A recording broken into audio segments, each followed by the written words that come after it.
How y'all doing? This is Rob Burnham, aka Preacher Man R&B, and this is another episode of Richard TV 91. This time I'm doing another episode of movie reviews. This time I'm reviewing Iron Man, and this is the third movie in the Marvel Cinematic Universe. And if you want to see the first two movies, I did reviews. I did Captain Marvel review yesterday, and I also did Captain America: The First Avenger review. So y'all go check them out.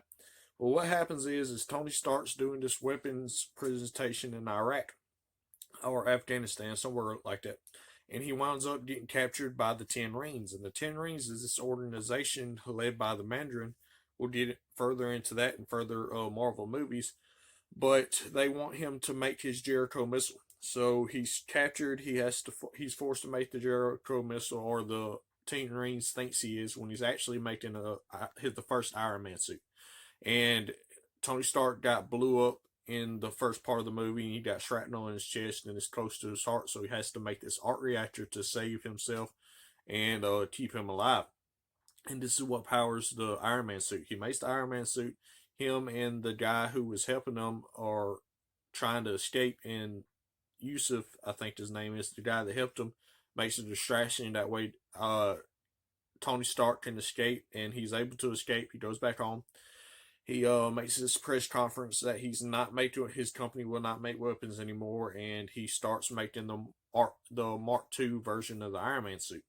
Well, he's making the suit, he's doing all these tests, and the Ten Rings attack this small village, and it comes to Tony Stark's attention, and he goes and he stops the Ten Rings and saves this village.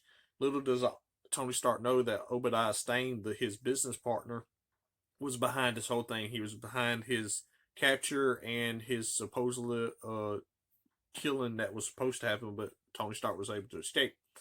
And Obadiah wants to get the plans for the Iron Man suit to be able to sell to the highest bidder.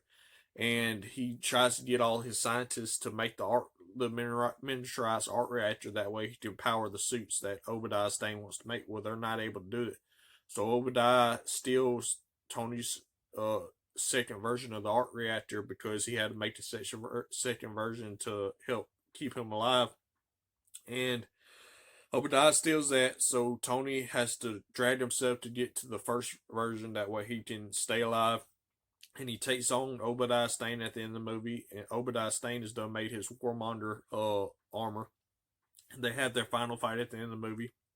And the agents of S.H.I.E.L.D., Phil Coulson and them, come help Pepper try to arrest Obadiah, but they're not able to. And Iron Man and Obadiah have their final fight as Iron Man and Warmonger. And that Iron Man's able to defeat Warmonger by blowing him up in the bead version of the art reactor. So Obadiah Stane winds up dying. And then at the end of the movie, Tony Stark has a press conference saying that he's Iron Man.